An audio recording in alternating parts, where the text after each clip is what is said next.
Congratulations to Takuma INOUE. He defeated Tenshin NASUKAWA to become the WBC bantamweight champion this past weekend on November 23rd/24th, depending on what time zone you're in. So now I'm a big Tenshin NASUKAWA fan and was definitely rooting for him. But I think it's safe to say that Inoue was able to reveal a few holes, or shall we say, tendencies in Nasukawa's game that I think Tenshin needs to address moving forward. So let's take a look at what went wrong for Tenshin Nasukawa in his first title challenge, and I'll wrap up by saying how I think he can definitely address these issues. The judges scored this fight. One judge gave 9 rounds to Inoue and 3 to Nasukawa. 2 judges gave Inoue 8 rounds and 4 to Nasukawa. It's safe to say that Nasukawa won the opening rounds. And ironically, that may have been part of the issue because he won those opening rounds by landing his big left hand on Inoue. Now, Inoue's a right-handed fighter, Nasukawa's a left-handed fighter, so this was an open stance boxing fight. For Inoue, the left hand is his power shot. For Inoue, the right hand is his power shot because that's his rear hand. And for Nasukawa, the left hand is his power shot. So it's almost like Nasukawa fell in love with his power hand because he definitely landed it hard on Inoue. He rocked him in the first few rounds. And then that meant he kept looking for that left hand throughout the rest of the fight. But as the rounds progressed, Takuma was able to get a read on Inoue's left hand and avoid it. There's 3 flaws with Tenshin's left hand as the fight progressed. So first is, once Takuma started to get a feel for Tenshin's left hand, Tenshin should have set that left hand up a little better. He just kept throwing a single jab left hand. In order to keep landing it successfully, I think Tenshin should have double jabbed, feint jab. He needed to do something to just set up that power shot. That could mean changing the jab target, jab to the head, jab to the body, and then throw the straight left. But you have to mix it up because once Inoue was able to get a read on sort of the timing, the tempo, and the distance that Nasukawa was looking for, Takuma was able to avoid that big power shot. The second thing I noticed that Tenshin does with his straight left is that it's not always that straight. Sometimes it's a little bit loopy, and he tends to celebrate with his left hand after he throws it, which means he lands it or he doesn't land it, but then when he brings it back in a big motion. This is something that Tenshin got away with as a kickboxer, but I think it's imperative that if he really wants to use that left hand, he's got to tighten it up a little bit, straighten it out a little bit, and bring it straight back to his chin, because he doesn't have that timing and distance that he had in kickboxing. Boxing game, the punches are going to come much faster, especially counter shots. The third aspect of Tenshin's left hand that was problematic was that he did not follow up with the right hook. So it's a cardinal sin in boxing to end on your power shot, whether it's a right hand if you're a righty or a left hand if you're a lefty. And that's because, well, it is a big shot. You put a lot of energy into it, but now you have put yourself out of position if you miss with it, and all your momentum is going forward. So you need to come back with the hook to bring yourself back into position. Also, if you end on that big right hand or big left hand, your chin is wide open for a counter. So I don't think this is as much a cardinal sin in kickboxing to end on your power shot, because you have that other kick, right? Like you would, if Tenshin ended on his left hand in kickboxing, he would still have that right kick to come back with. He's got to train himself to automatically throw the right hook following that straight left hand. There are other right hand punches you could follow up from a missed straight left, but the point being, you got to throw something with that right hand if you miss with that straight left, and you have to drill that. So that's why Tenshin's best offensive weapon, his left hand, was not as effective as the fight wore on. Now, on the flip side of the coin, Tenshin did start to get caught with a lot of Inoue's combinations, and particularly Inoue's right hand. Now, notice on the outside, Inoue landed his straight right. He threw that right in a more straight manner than Tenshin threw his left. And on the inside, Takuma was also able to land his right uppercut repeatedly straight up that center line. So what could Tenshin have done to avoid getting caught with those right hands? Well, there's a couple of things he could have done. One has to do with his positioning. Now notice that quite often Tenshin would circle clockwise, which means he was circling to his open side. Because he's a lefty, he was circling to his left. Now, at the amateur boxing level, it's drilled into fighters that if you're facing a southpaw or a southpaw is facing a righty, in other words, if it's an open stance boxing fight, you've got to keep your lead foot on the outside of your opponent's lead foot. That's drilled into amateur fighters by every single coach. And the reason for that is you want your foot on the outside of your opponent's foot so you can pivot to your lead side, which puts your opponent out of position, and then you can catch them with either your power hand or your hook hand. Now, at a world championship professional fight, I wouldn't say that rule has to hold 100% of the time, because at that level of the game, both fighters should have way more subtlety in their game. In other words, southpaw should be able to cut to their left and then back to the right, or to the right and then their left.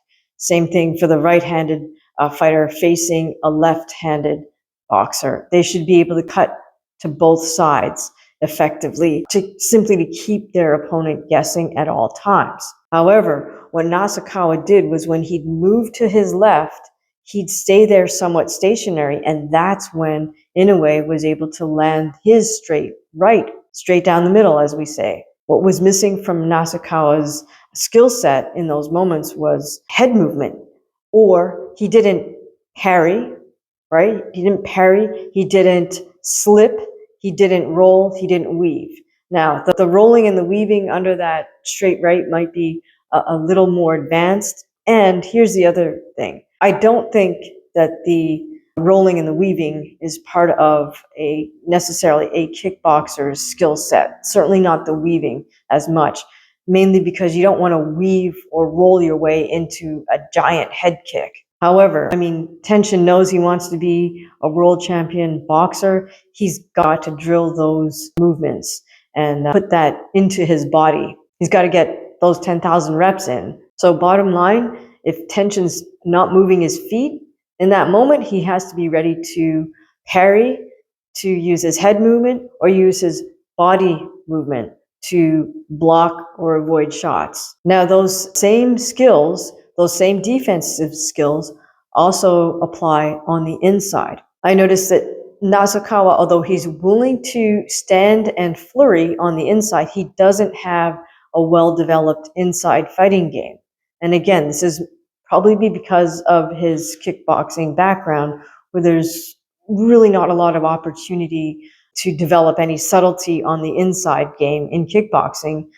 I would imagine mostly because fighters are looking for the clinch, they're looking for the knee, maybe they're looking for a sweep if it's a certain type of kickboxing rule set. On the inside, Tenshin either just pushed away to create distance again, or he covered up, kept his torso straight up and down, and just tried to block the shots and then tried to come back with shots of his own. But again, he's got to figure out how to use his feet, take tiny steps on the inside to create the angles, use his body movement at the waist to block shots, and figure out how to read that inside game to know when he has openings without even looking, because he's still got to keep himself covered up. Now, I don't want to be overly critical of Nasukawa and take away from what Takuma Inoue did really well, which was Takuma played a game of patience and a game of centimeters.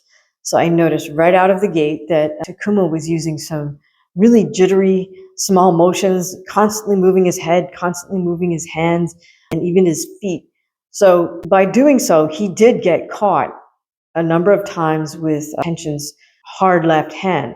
But once he got a read on that, he was able to offset Tenshin's power by creating the right distance for himself, creating timing by using all those little feinting motions, and by throwing a lot of combinations. In general, in spite of how athletic, incredibly athletic, Tenshin Nasukawa is, that alone was not enough for him to prevail in this fight. I think it's simply because Tenshin has not quite adjusted to the subtleties of boxing that don't really exist in the kickboxing game. Okay, so how can Nasukawa address these deficiencies in his game? Well, first, I think he's got to get with an old school boxing trainer who's going to insist that he drills certain skill sets incessantly. I mean, tediously, it's to the point of boredom, but Tenshin has to put those movements into his body just as he did with kickboxing. Let me double back to that whole position and why Tenshin was open for that right hand from Inoue. I think part of the reason Tenshin put himself in that position on the center line and kind of stayed there without moving is because if it were a kickboxing match, he would have that big left body kick, a liver shot. He's famous for landing liver shots with the ball of his left foot, which not the instep, the ball, which is pretty incredible. But obviously he can't kick in a boxing fight. So in spite of him feeling, or his body feeling, hey, this is a good position for me because I got this big left kick. Well, it's absent in the boxing game. So now you've got to untrain your body to be happy to be in that position. I hope that makes some sense. Okay, so back to what Tenshin can do. Well, for all the defensive skill sets, the slipping, the bobbing, the weaving, and then firing back with a counter shot, that's the other half of that. Tenshin needs an old school trainer. He needs to drill on the slip bag.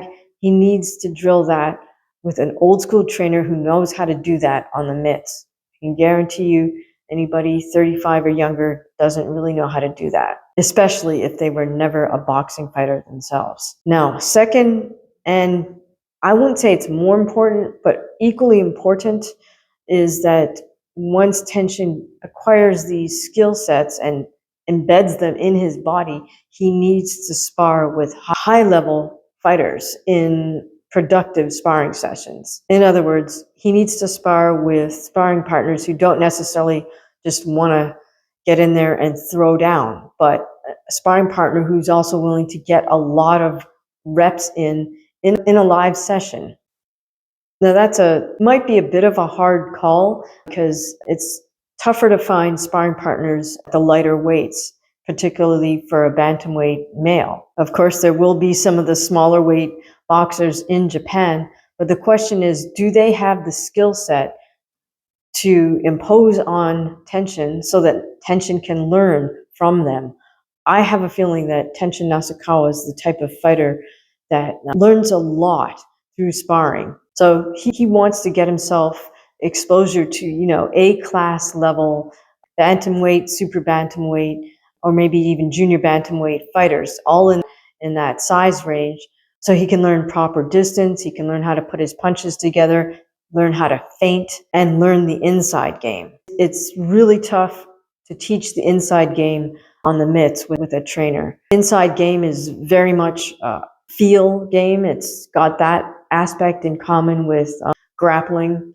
So in my opinion, you need to work on your inside game with a live human being who's also trying to work on that game. If you get in there with someone who's just wants to administer a beatdown, they're just going to throw one big hard body punch and be done with it, or they're going to push you off them and then run away. But that's not really helping either one of you learn the inside game. You got to get with someone who also wants to do that with you, stand there toe to toe and trade, get all those reps in live sparring. So maybe we see Tenshin come here to Southern California where there's tons of lighter weight male sparring partners at a high level. I think the west coast of the United States is the closest for Tenshin to get to. I mean, he could go to Thailand, or other parts of Asia, but then again, the issue there is really more, will he get the exposure to the high level boxing that he needs? Now, I think it's still possible for Tenshin Nasukawa to improve his game and to even win a world title at bantamweight. This was for the WBC belt. Let's not forget, in boxing, there's a cajillion titles out there. There's the WBO, WBA, IBA, IBF, IBO, etc. So plenty of straps out there for Tenshin to grab. But before he does that, I think he should get in some more 8 and 10 rounders, simply to learn and to really crystallize his newfound skill set in boxing. Let me know what you thought of the Takuma Inoue versus Tenshin Nasukawa fight, and let me know if you think Tenshin will become a world champion in boxing. Thank you so much for listening to this. Please also remember to check out my fights. They're posted on this channel. They all have purple thumbnails. You can also see some of my background story if you look for the videos with the gold thumbnails. As always, please drop a like, please subscribe. I'll see you in the next video. Thank you.